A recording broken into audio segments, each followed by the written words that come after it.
Awali ya yote, kwa niaba ya serikali ya Jamhuri ya Muungano wa Tanzania na Watanzania wote, napenda kumkaribisha mzee wetu, mimi kaka yangu, jirani yetu, rafiki yetu, Mheshimiwa Yoweri Kaguta Museveni, Rais wa Jamhuri ya Uganda, hapa nyumbani. Kama mnavyojua, Mheshimiwa Rais hapa ni nyumbani kwao, lakini kwa sababu ana serve kwao, kwa hiyo akirudi kwao hii lazima akaribishwe. Karibu sana. Kwa muktadha huo, kwa niaba ya Watanzania wote, napenda kumpongeza kwa ushindi mkubwa alioupata wakati wa uchaguzi.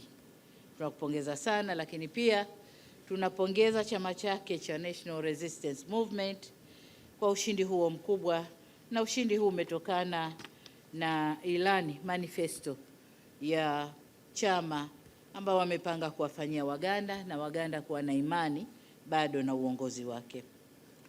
Kwa ni matumaini yetu kuwa chini ya uongozi wake Uganda itaendelea kupiga hatua za maendeleo, na hasa tunavyozungumza hivi, nini tunakwenda kuwafanyia nchi zetu, na sisi tuseme Watanzania tuko tayari kufanya kazi bega kwa bega na Uganda kwa ajili ya maendeleo ya nchi zetu. Ndugu zangu, Mheshimiwa Rais alipofika tulikuwa na mazungumzo ya faragha mimi na yeye, lakini kubwa alilolifanya ni kunikumbusha. Amesema kwenye kazi hizi anazozifanya na miaka 65. Sasa huo ndio umri wangu mimi toka nimezaliwa mpaka nilipofika. Nimeanza 66 juzi. Kwa hiyo kwa vovote ana maarifa makubwa kuliko ya kwangu. Kwa alikuwa ananikumbusha madhumuni ya nchi zetu hizi kupata uhuru na tunakoelekea na jinsi ya kurudi kwenye madhumuni yale ambayo wazee wetu wametuachia. Ndio ilikuwa sehemu kubwa ya mazungumzo yangu mimi naye, lakini papo hapo watu wetu, timu zetu za mawaziri na wasaidizi wao walikuwa wana mazungumzo, sisi tunaendelea na wao wanaendelea. Na mawaziri wetu wamepitia mambo kadhaa ambayo wamezungumza nyuma, wamekubaliana utekelezaji haujafikia pazuri, na wale ambao wamefikia pazuri wamekumbushana waendeje kuyamaliza. La kwanza walilozungumza ni swala zima la ujenzi wa mabomba ya nishati haya. Kuna bomba mnalolijua kama bomba la EACOP, ambayo ni lile bomba litakalochukua mafuta ghafi kutoka Uganda mpaka Tanga bandarini, na tunamshukuru Mungu na tunashukuru ndugu zetu kwa mazungumzo yetu. Kuanzia Julai huenda meli ya kwanza ikaondoka pale Tanga kwenda mafuta yanakopelekwa. Lakini ndani yake kuna mambo mengi ambayo tulizungumza jinsi ya kuendana nayo tuyamaliza. Lakini pia tumezungumzia mabomba mawili mengine. Kuna bomba la gesi takalotoa gesi Tanzania kupeleka Uganda, lakini kuna bomba la mafuta safi sasa ambayo yatakuwa yamesafishwa Uganda, yanakwenda kwenye nchi yanakouzwa. Tatumia korido hiyo ushoroba huo kusafirisha hadi Tanga, na Tanga kutafuta safari yako huko yanakopelekwa. Kwa hiyo hilo ndilo la kwanza tumezungumza. La pili, kama mnavyojua sasa hivi nchi zetu ambazo hazina bahari wanategemea sana bandari zetu za Tanzania, bandari ya Dar es Salaam na bandari ya Tanga, lakini hata Mtwara kwa Uganda ni Dar es Salaam na Tanga. Tumezungumza jinsi watakavyopata nafasi ya kuzitumia bandari hizi na kusafirisha mizigo. Lakini kubwa zaidi, nimewapa taarifa kwamba Tanzania ndani ya ilani yetu ya Chama cha Mapinduzi kipindi hiki mpaka 2030 tuna nia ya kujenga reli itakayounganisha Tanga hadi Musoma, na kule watasafirisha kwa ziwa kwenda Uganda, jambo ambalo limewapa faraja sana kwa sababu usafiri utakuwa umerahisishwa. Lakini pamoja na hayo tumezungumza reli ya SGR ambayo tunaipeleka mpaka Isaka mpaka Lusahunga, na tukaomba serikali ya Uganda waunge hapo kuelekea wapi kuna Musongati. No, not Musongati. Murongo. kuelekea Murongo na kwenda mbele ndani ya Uganda. Hilo ni ombi letu tumewapa ili kuunganisha sasa. Ile reli ilikusudiwa kwenda Burundi na DRC. Sasa tunapeleka mpaka Lusahunga ili Waganda waunge pale kwenda kwa mbele na kurahisisha usafirishaji wa bidhaa. Lakini vivyo hivyo, kama mnavyoelewa, meli yetu ya MV Mwanza imeanza kufanya kazi ndani ya ziwa na bila shaka inakwenda kuhudumia Uganda vile vile. Jengine tulilozungumza ni kuondosha vikwazo vya biashara. Tumekuwa tukizungumza mara nyingi, vikwazo vya biashara tumekuwa tukiviondosha, na kila tunapoondosha, ziwe ni tarifu baria, za kikodi au zisizo za kikodi, biashara inakuwa. Sasa tunakwenda tunarudi nyuma, tunakwenda tunarudi nyuma. Lakini kwa ukweli biashara yetu imekuwa baina ndani ya nchi zetu za Afrika Mashariki. Lakini kuna vikwazo ambavyo watendaji wetu katika maeneo mbalimbali wanaviweka. Tumezungumza kuviondosha ili tuweze kukuza zaidi biashara na kutengeneza soko la Afrika Mashariki. Na hili ndilo mzee alitumia muda mrefu kunieleza, soko la Afrika Mashariki. Tunazalisha, wa nje wanataka kutuletea vya kwao, lakini sisi wenyewe tunazalisha in excess, hatuna soko. Kwa hiyo hilo nalo tumelizungumza kwa kiasi kikubwa. Jambo jengine tulilolizungumza, kuendelea kuzalisha nishati kwenye miradi ya ushirikiano ambayo inaleta hayo mapipeline, lakini pia utengenezaji wa miradi midogo midogo itakayozalisha nishati kwa ajili ya matumizi yetu ndani ya region au ndani ya nchi zetu hizi mbili. Lakini kama mnavyojua, katika ngazi za kimataifa, Tanzania na Uganda tunafanya kazi kwa karibu zaidi, na hapa leo tumemshukuru sana Rais wa Uganda na timu yake, kwa sababu mwakani Tanzania ilikuwa na Uganda tunagombania kiti cha Baraza la Usalama la Umoja wa Mataifa. Ni zamu yetu kama East Africa. Lakini nilipomuomba akasema mimi najitoa, Tanzania endelea. Kwa hiyo tumewashukuru sana kwenye hilo. Lakini vile vile Uganda nayo inagombania kiti kama hicho ndani ya Umoja wa Afrika, nasi tumeahidi tunawapa nguvu ili waende wafanikiwe na hilo. Jengine ni kwamba Mheshimiwa Rais Museveni kama mzee wa region sasa hivi ni chair wa nchi za Maziwa Makuu, na kama mnavyojua ndani ya nchi za Maziwa Makuu usalama hauko vizuri sana. Ana mkakati wa kuanza mazungumzo ya kuleta usalama ndani ya Maziwa Makuu, nasi Tanzania tumemwambia tunamuunga mkono na tuko tayari kumsaidia atakavyoona inafaa katika jambo hilo. Na nadhani mengine nimwachie Mheshimiwa Rais Museveni, nisiyamalize yote. Kwa yale ambayo nimeyaacha, yeye atatueleza, atayafafanua. Lakini kama mnavyomjua, mzee ni mzee wa historia, tatumegea historia kidogo, atatuasa na atamalizia yale ambayo mimi sikuyamaliza. Baada ya kusema hayo, mnaomba mniunge mkono katika kumshukuru sana kufanya ziara hii siku chache baada ya kumaliza uchaguzi. Hii inaonyesha kwamba anatoa umuhimu mkubwa sana kwa ajenda za ushirikiano baina ya Uganda na Tanzania, lakini pia kwenye ukanda wetu wa Afrika Mashariki. Kwa hiyo tumshukuru sana. Asante sana kutupokea kwa ziara hii fupi.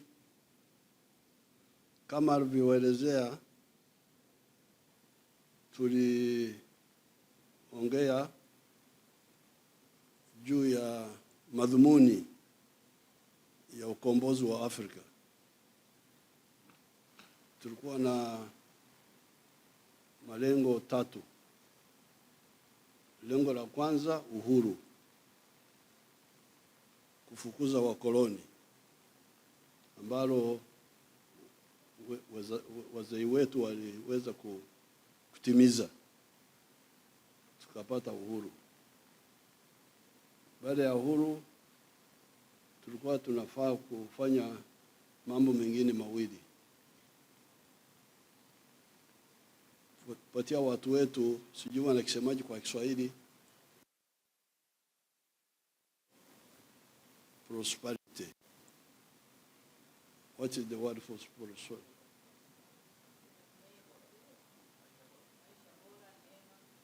Mema. Mtakuja kupata neno ambalo na sasa prosperity kwa enzi hizi, wanasema enzi these times. See, I'm not as ignorant as I look with Swahili. Prosperity kwa enzi hizi ni kuzalisha mali, kuzalisha bidhaa au huduma. Kama unataka prosperity, you must produce a good or a service and you sell it.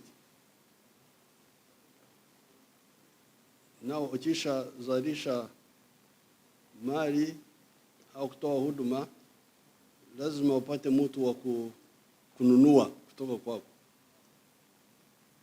Na ukipata watu wananunua wengi, that's how prosperity grows. So the issue of market integration, was part of the liberation process of Africa. Without it, there is no way we can manage. So all these details we are talking about, they are details of the same strategic goal of how to build prosperity. Lengo la tatu tulikuwa strategic security, kujihami kwa Afrika. Dada Samia alinisaidia kukumbuka hilo neno, kujihami. How can Africa defend itself? We discussed that, but we shall go into details another time. So therefore, the political class should be very careful in Africa, not to be like the traditional chiefs, because we are here, we are people of this area. Waunguja, Waswahili wa hapa Dar es Salaam, Wazaramo, Wagogo, watu Wanyamwezi. Hao Wanyamwezi walikuwa wanakuja kwetu, walikuwa wanasema ni waungwana. Sasa watu wetu wakatafuta vibaya, wakasema walunganwa. Hata leo ukija huko na ukuta majina ya karunganwa from those waungwana. The Wanyamwezi ambao walikuwa wanakuja wanaleta ushanga, wanaleta nguo na vitu vingine, alafu wanarudisha ivory and so on from up there. Wasukuma, wale watu sio haya, una wengine hapo, the people of Biharamulo there, I've forgotten their name. Karagwe, we are all of the same. We have been here all this time. So, Mzungu Vasco da Gama, tulikuwa hapa kwenye hali yetu ya kienyeji, traditional. Huyu Mzungu Vasco da Gama, au wazungu walianzia huku kwao, kwenye shida zao walikuwa wanagombana na Waislamu. Alafu mwaka 1453 Waislamu wakashika bandari ya Constantinople, siku hizi wanaita Istanbul, yuko kwenye nchi ya Turkey. baada ya Waislamu kushika hiyo bandari, wakazuia wazungu kwenda China. Kulikuwa njia ya barabara ya kwenda China ya makoporo ya kwenda huko China. Sasa wakajifunga. Wazungu wakaanza kutafuta njia nyingine kuzunguka Afrika. Kwanza mwaka 1460 kwenda kufika 72 walikuwa Sierra Leone, ni jina la Kireno hilo, au ni Wareno hao ndio waliongoza, Wareno na Waspanish. Kwenda kufika 1482 wakafika Angola, 1487 wakafika Cape Town, 1498 Vasco da Gama akapita hapo, akaenda Uhindi. Sasa habari zikaanza kuja kwamba watu wapya wamekuja huku wenye nguvu. Akashambulia Mombasa, kwenye njia hiyo. So you can see from 1498 to 1862, that's when Speke Huntington came through here to our area. All this time our chiefs were getting information kwamba watu wenye nguvu wanakuja, but they didn't unite to create strength. So baada ya uhuru, we need to move to strengthen Africa, not to repeat those problems, because I can see some threats already coming up. You can see ujeuri, arrogance, as if people who don't have strength don't matter. You can see the dangers. So I'm very glad we had this meeting, and we have dealt with some of the we in the army, we call them tactical issues, individual problems. But we need to consolidate the strategic ones. Like we were discussing the issue of Tanzania taking the lead in making locomotives here. Her Excellency mentioned how they are planning to do it. You should go ahead and we buy from you. This is what was the Kampala Agreement of 1965 was saying. We had agreed that Tanzania manufactures tires in Arusha, and we buy from them. And then Uganda specializes in textiles, Nyanza textiles. And then Kenya something else. Then some other people went and started Firestone in Nairobi without following the other agreement. So those actions are really not, we should not repeat those mistakes, because we would be very far now. The big countries can try to put pressure on us, but the way you resist depends on how strong you are. You have seen how India was threatened by some people. So if you don't